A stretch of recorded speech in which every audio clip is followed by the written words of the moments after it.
My name is Claire Donovan. I'm 41 years old, and for most of my life, I was the daughter my family remembered only when they needed someone to blame.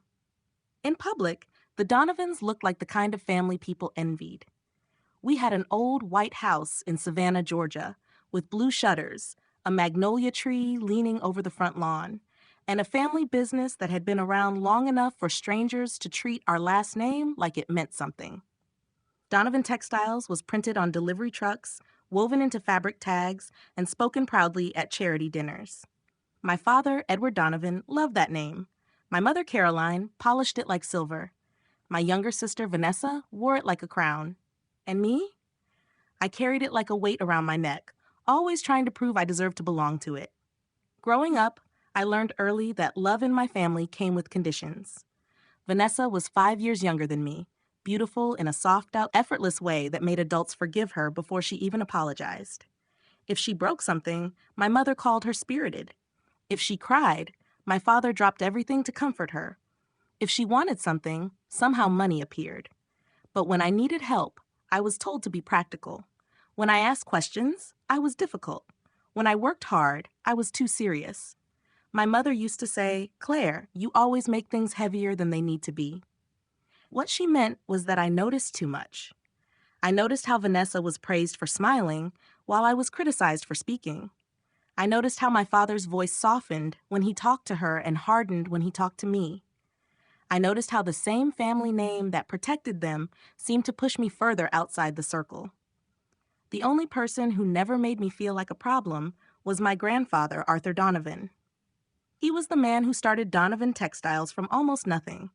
He had rough hands, silver hair, and a quiet way of looking at people that made you feel like he could see the whole truth without needing you to explain it.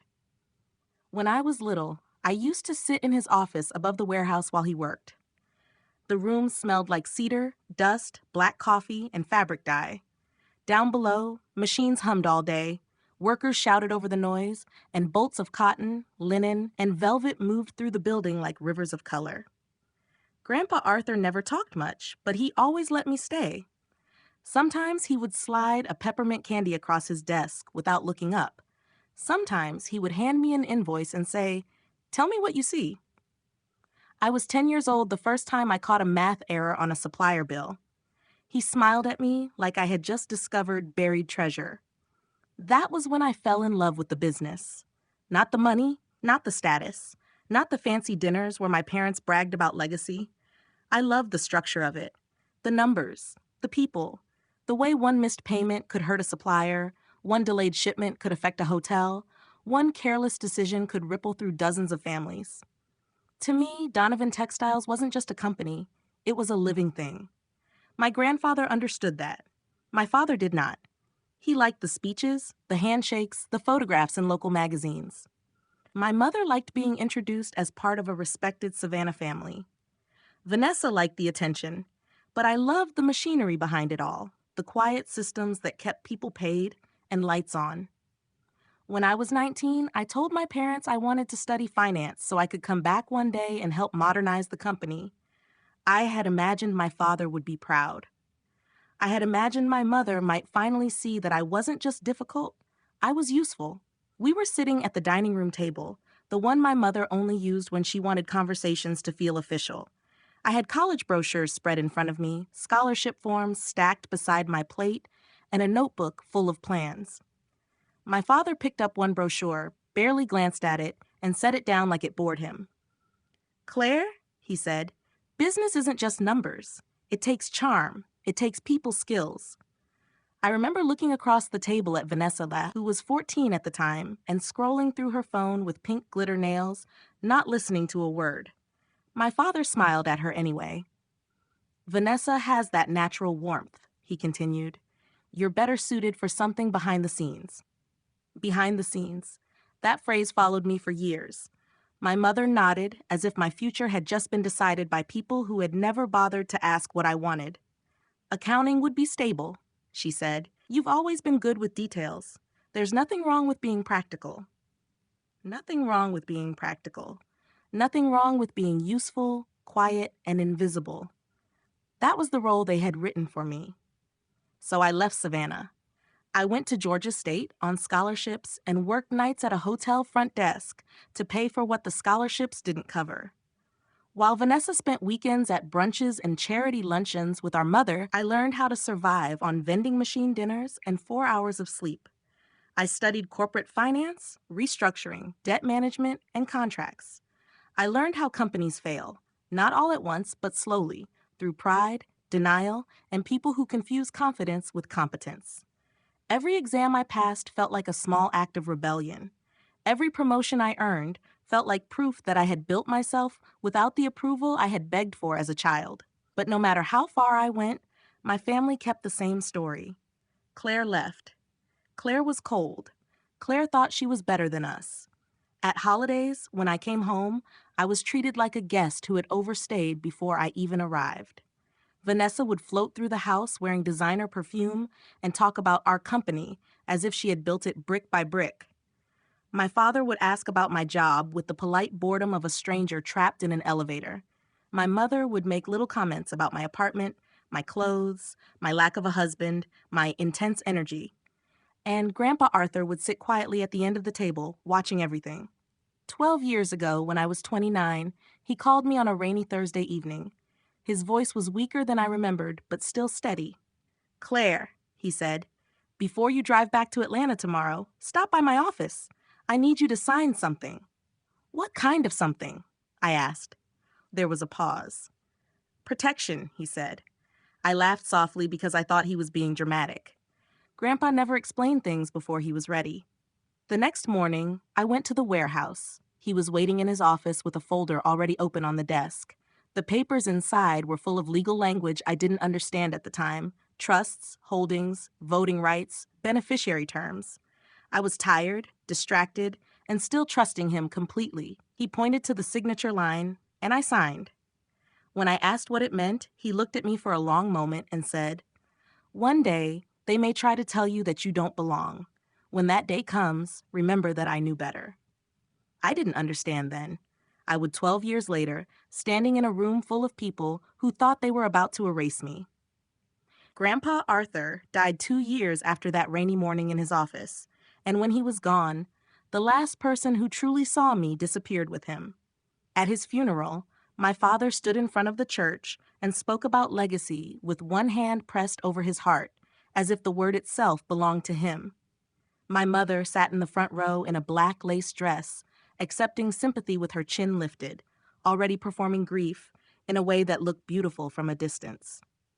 Vanessa cried loudly, leaning into relatives, letting people stroke her hair and tell her how much Grandpa had adored her.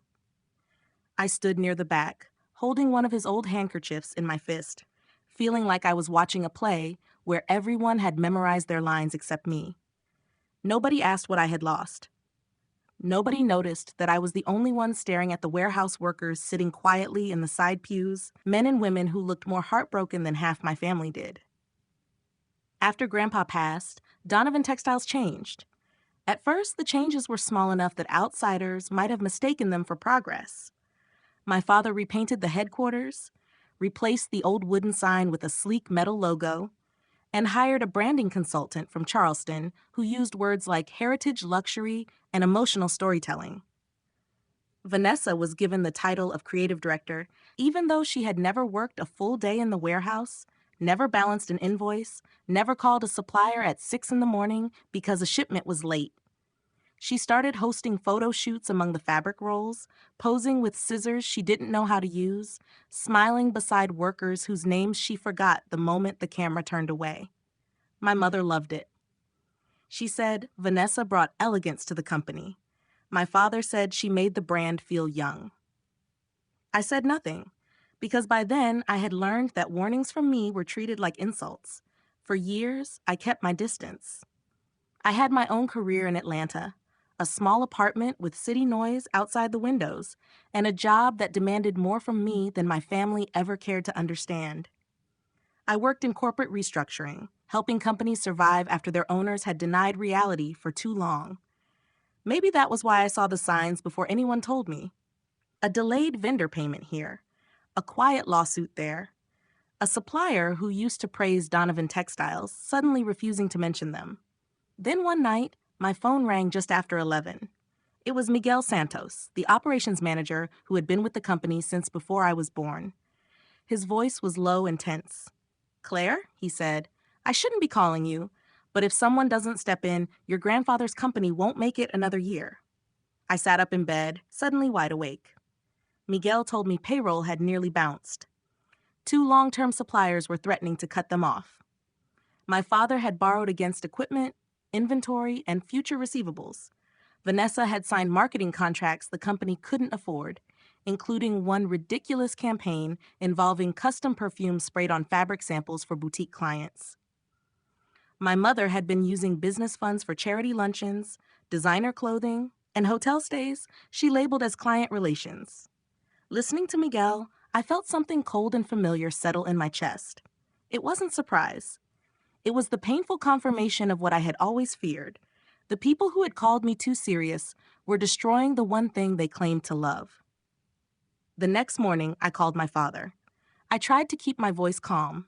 I told him I had heard the company was under pressure and that I could help review the debt structure if he was willing. He didn't even let me finish. "Claire, don't start," he said, like I was a child interrupting dinner.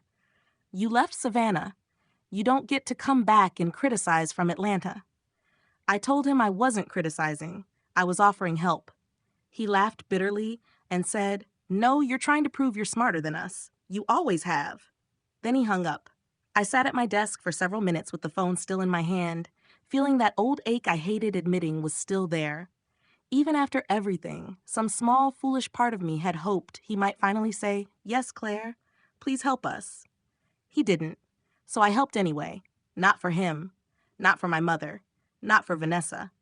I did it for Grandpa Arthur, for the workers who had given decades to that company, and maybe for the younger version of myself, who had once sat in that cedar-scented office, believing she would someday be allowed to belong. I contacted 2 suppliers through my professional network and convinced them to delay legal action. I brought in a restructuring attorney under the name of my consulting entity so my family wouldn't know I was involved. I reviewed contracts at midnight, negotiated payment plans before sunrise, and personally guaranteed a bridge loan that kept payroll alive through the worst month. Miguel and I spoke almost every night. He sent me spreadsheets, invoices, warehouse reports, and quiet updates about which bills were urgent and which disasters could wait one more week. For 18 months, I carried part of that company on my back without my family knowing. And the worst part was watching them take credit for the recovery. Vanessa posted a video about bold creative direction, saving Donovan Textiles. My father gave an interview to a local business magazine saying the company had entered a new era because of strong family leadership. My mother hosted a luncheon to celebrate resilience, standing beneath a floral arch paid for with money I had fought to protect. I watched the photos online from my apartment in Atlanta, my laptop glowing in the dark, and I told myself that recognition didn't matter. Results mattered. Workers got paid, suppliers stayed, Grandpa's company survived. That had to be enough, but it wasn't enough for them. 3 months ago, Vanessa texted me about my mother's retirement dinner at the Bellwether Club in downtown Savannah. The message was short, polished, and insulting in the effortless way only Vanessa could manage. "Mom wants you there. Please dress appropriately. Media may be present." I stared at it for a long time. Please dress appropriately. Like I was some embarrassing cousin they had to manage before letting her into polite society. I almost didn't go. I told myself I was too busy, that I had no reason to sit through another evening where Vanessa sparkled and I disappeared. Then Miguel called. He didn't waste time with small talk. "Claire," he said, "you need to be there. They're planning something, and I think it has your name on it." That sentence followed me all the way to Savannah. The Bellwether Club was exactly the kind of place my mother loved. Old brick walls covered in ivy, marble fireplaces, chandeliers glittering over polished floors, and oil portraits of important-looking men who had probably spent their lives being obeyed. When I walked in, the room was already full. Relatives, suppliers, bankers, local business owners, and even 2 reporters were gathered around round tables draped in cream linen. A framed portrait of Grandpa Arthur stood near the stage, surrounded by white roses. Seeing his face there made my throat tighten. He looked stern in the photograph, but I remembered the way his eyes softened when I found errors in invoices as a child. I wondered what he would think of the champagne tower standing 20 feet from his portrait. Nobody in my family came to greet me. My mother looked through me. My father nodded once from across the room. Vanessa kissed both cheeks of a banker's wife, then glanced at my dress, as if checking whether I had followed instructions. Only Miguel approached me. He squeezed my shoulder and whispered, "Stay calm." That was when I knew the night was not a celebration. It was a setup. Dinner moved slowly, each course more elegant than the last. My mother gave a speech about sacrifice and tradition. My father praised her loyalty to the Donovan name. Vanessa floated around the room like she had already been crowned queen of something. I sat near the back beside a cousin who spent 20 minutes talking about her kitchen renovation and never once asked how I was. Then dessert arrived. The lights dimmed, and my father stepped onto the stage with a microphone in his hand. "Tonight," he said, smiling at the room, "we honor my wife's years of devotion. But we also look toward the future of Donovan Textiles." My stomach tightened. Vanessa stood slowly, pretending to be surprised. My father turned toward her with pride shining in his face. For years, Vanessa has represented the heart of this company.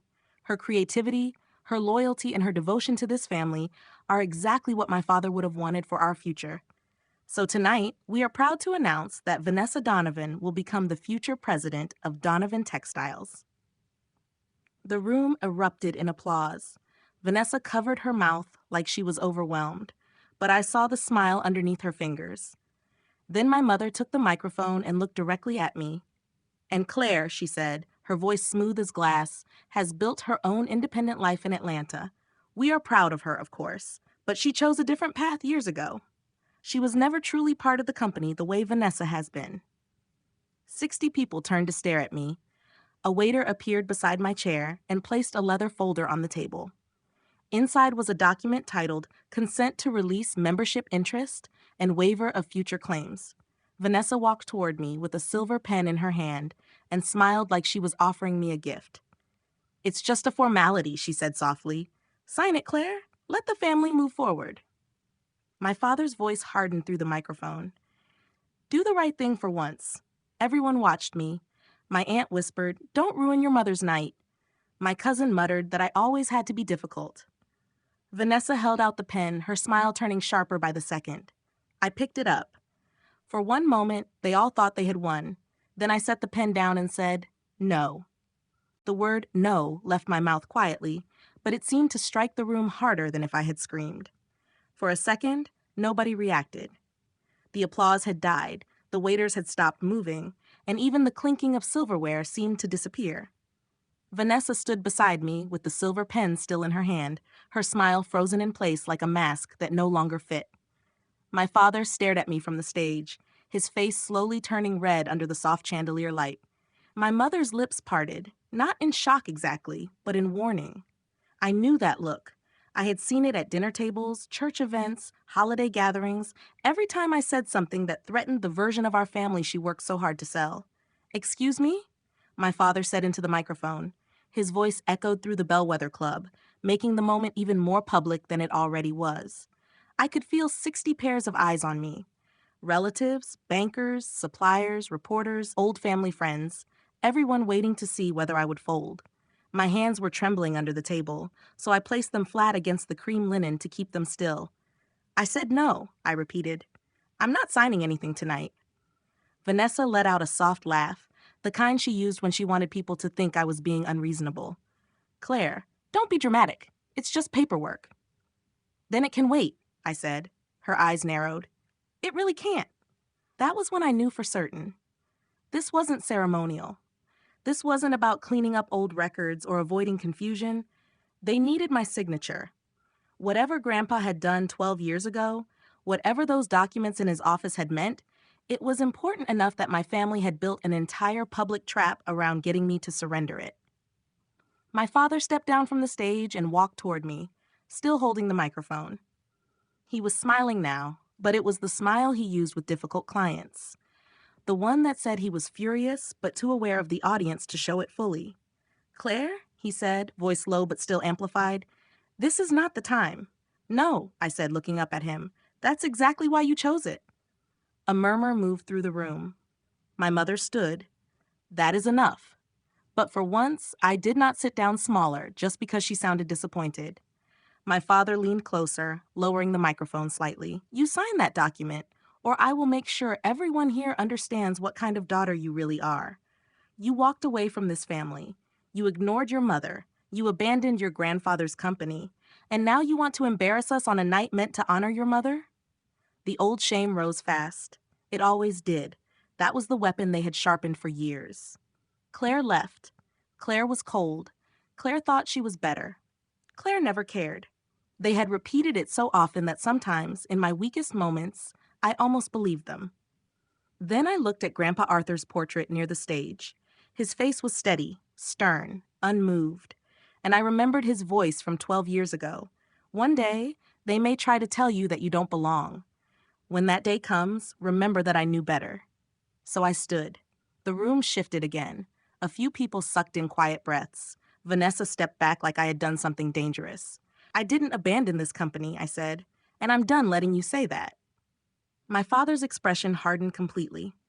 Before he could answer, the double doors at the back of the ballroom opened. At first, I thought it was another waiter. Then I saw Miguel Santos walk in wearing a dark suit, his jaw tense, his eyes fixed on me. Beside him was a woman in a charcoal blazer carrying a black leather briefcase. She had short gray hair, sharp cheekbones, and the calm posture of someone who had spent her life walking into rooms where powerful people expected to be obeyed. My father went still. My mother whispered something I couldn't hear. Vanessa turned toward the doors, confused and irritated. Who invited them? I already knew the woman, though I hadn't seen her in years. Eleanor Price, my grandfather's former attorney. She had been at his funeral. She had stood quietly near the back, speaking only to Miguel before leaving alone. I remembered her because Grandpa had once told me, if Eleanor Price says something is handled, it is handled. She walked toward the stage without asking permission. Edward, she said calmly, you should put down the microphone. My father forced a laugh. Eleanor, this is a private family celebration. No, she replied. This became a legal matter when you attempted to pressure my client into signing a release of interest under false pretenses. The room went silent. My client. Those two words changed the temperature of the room. Vanessa looked from Eleanor to me, and I watched understanding begin to crawl across her face. Not full understanding yet, just the first cold touch of fear. My father said, Your client? Eleanor opened her briefcase and removed a thick folder. Claire Donovan. My mother gripped the back of her chair. I could hear whispers now. My Aunt Marjorie leaned toward another relative. One of the reporters near the side wall had stopped pretending not to listen.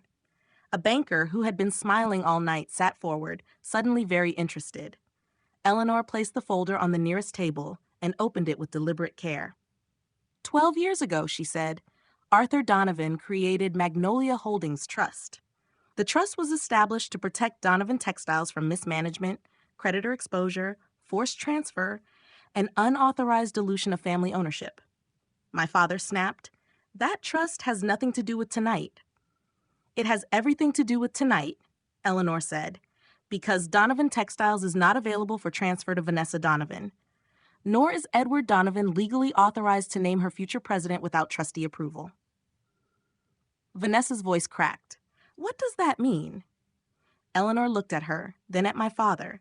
It means your announcement is void. The room erupted. My father slammed the microphone down onto the table so hard it screeched with feedback. My mother said Eleanor's name like a threat. Vanessa kept repeating, No, that's not right, under her breath. But Eleanor didn't raise her voice. She didn't need to. Arthur Donovan transferred controlling interest of Donovan Textiles into Magnolia Holdings Trust before his death, she continued. That transfer was executed, witnessed, filed, and maintained legally. The trust names one controlling beneficiary and voting trustee. I already knew what she was going to say, but hearing it in that room still made my knees feel weak. Eleanor turned toward me. Claire Donovan. For a few seconds, there was no sound at all. Then my father exploded. That's impossible, Vanessa shouted. She manipulated him. My mother said, Arthur would never do that to this family. Eleanor removed several documents and laid them on the table one by one. The trust was executed 12 years ago, when Arthur Donovan was mentally competent and medically cleared. His physician's statement is included. The signatures were notarized. Miguel Santos witnessed the operational transition provisions. I prepared the legal structure myself. Miguel stepped forward then. His voice was quiet, but it carried. Arthur knew the company would be in danger if control passed through Edward without protection. He told me Claire understood the business better than anyone. My father looked at him like he had been betrayed by a servant. "You worked for me," he said. Miguel shook his head. "I worked for the company. There's a difference." That sentence landed hard. For the first time, my father had nothing ready to say. Eleanor continued. "Additionally, Ms. Donovan has provided substantial financial and strategic assistance over the past 18 months to prevent Donovan Textiles from defaulting on supplier payments and payroll obligations." The supplier near the back stood slowly. "That was Claire?" Another man, a banker I recognized from one of the loan documents, looked at me with surprise. "Your consulting entity guaranteed the bridge financing?" I didn't answer. I didn't have to. The truth was spreading through the room faster than any defense my family could invent. Vanessa turned toward me, her face pale and furious. "You let us think we saved it." I stared at her. "You let everyone think I abandoned it." She flinched. My mother sank back into her chair. All the elegance had drained out of her. Without her performance, without the polished smile and controlled posture, she suddenly looked older, smaller. My father pointed at me, hand shaking. "You planned this." "No," I said. "You planned this. I just refused to disappear." Eleanor reached into the folder one last time and pulled out a sealed envelope. My name was written on the front in Grandpa Arthur's handwriting. My breath caught. "He instructed me to give you this," she said, "when the truth became necessary." I took the envelope with both hands. The paper felt fragile, almost sacred. For a moment, I forgot the room. I forgot Vanessa's glare, my father's rage, my mother's shock. All I saw was the familiar, uneven handwriting of the only person who had ever truly believed I belonged. I opened it carefully. The letter was short, written in Grandpa's plain, steady way. "Claire, if you are reading this, then they have tried to make you believe you are not part of what I built. Do not believe them. You understood this company when everyone else only admired its name. You saw the workers, the numbers, the promises behind every order. I am sorry I could not protect you louder. So I protected you legally. Do not let them shame you into giving away what I chose to leave in your hands. You are my legacy. Grandpa Arthur." By the time I finished, my eyes were burning. I folded the letter slowly and pressed it against my chest. No one spoke. Even Vanessa had gone quiet. That was the moment everything changed. Not because I suddenly became powerful. Not because my family suddenly loved me. But because the story they had told about me, the cold daughter, the absent daughter, the daughter who never cared, had cracked open in front of everyone. And standing inside that crack was the truth. I looked at my father, then my mother, then Vanessa. "I won't sign the waiver," I said. "I won't hand the company to people who nearly destroyed it. And I won't apologize for accepting what Grandpa trusted me to protect." My father's face twisted with anger, but underneath it, I saw something else. Fear. Because for the first time in my life, I was not asking for a seat at the table. I owned the table. I walked out of the Bellwether Club that night with my grandfather's letter folded inside my purse, and the sound of my family's silence following me all the way to the parking lot. It should have felt like victory. Maybe in another kind of story, I would have stepped into the humid Savannah night smiling, the betrayed daughter finally proven right, the golden sister exposed, the arrogant father defeated. But that was not how it felt. My hands were still shaking. My chest hurt. The truth had come out, yes, but truth does not always feel clean when it breaks through years of lies. Sometimes it leaves broken glass everywhere, and even when you are the one who survived, you still have to walk through it. I had barely reached my car when I heard heels clicking behind me. "Claire?" It was Vanessa. Her voice did not have its usual sweetness. It was raw, sharp, stripped of performance. I turned around and saw her standing under the yellow parking lot light, mascara smudged beneath her eyes, silver dress catching the glow like armor that had failed her. For a second, neither of us spoke. Then she crossed her arms and said, "How long have you been waiting to humiliate me like that?" I stared at her, exhausted. "You mean the way you tried to humiliate me in front of 60 people by handing me a waiver like I was a problem to be erased?" Her mouth tightened. "You could have told me." I almost laughed, not because it was funny, but because the unfairness of it was so complete I had no other reaction left. "Vanessa, you never asked me anything unless you wanted something." She looked away first. That surprised me. Vanessa never looked away unless she had calculated it would make her seem delicate. But this time, it was different. She looked ashamed, and that was somehow harder to face than her anger. "Dad said you didn't care." "Yeah," she whispered. "Mom said you thought we were beneath you. They said you left because you were embarrassed by us." I felt something inside me loosen, not forgiveness, not yet, but understanding. We had both been fed stories. Mine made me invisible. Hers made her special. Both were cages, just decorated differently. "And you believed them," I said. Vanessa wiped at her cheek with the back of her hand. It was easier than admitting maybe I didn't deserve everything they gave me. I wanted to say something cruel. I had earned the right to be cruel, hadn't I? But Grandpa's letter was still warm in my purse, and I could almost hear him telling me that power reveals people. It does not have to ruin them. So I said, "You can stay with the company, but not as president, not as creative director with spending authority. If you want to work, you'll train under someone who actually knows marketing. You'll learn the business from the bottom, and you'll earn whatever title comes next." Vanessa stared at me like she had expected a slap and received a contract instead. "You'd let me stay?" she asked. "I'm not trying to destroy you," I said. "I'm trying to stop you from destroying what Grandpa built." She cried then, quietly, no audience, no dramatic collapse, just a woman who had been handed a crown her whole life and finally realized it was made of paper. I left her there because comfort would have been too easy, and we both needed the discomfort more. The next morning, my phone had 43 missed calls. 7 were from Vanessa. 12 were from my father. The rest came from relatives who had watched me get cornered at that dinner and said nothing until the power shifted. Aunt Marjorie sent a long message about how she had always suspected there was more to the story. I deleted it. My cousin, who called me difficult, sent a heart emoji and asked if we could catch up soon. I deleted that too. My father's messages were different. The first one was furious. The second was threatening. By the 5th, he said I was tearing the family apart. By the 9th, he said we needed to handle this privately before outsiders misunderstood. That was the line that finally made me put the phone down. Outsiders had not misunderstood anything. For the first time, they had understood perfectly. On Monday morning, I walked into Donovan Textiles not as the unwanted daughter, not as the outsider from Atlanta, not as the woman who had spent years watching from a distance while other people damaged what she loved.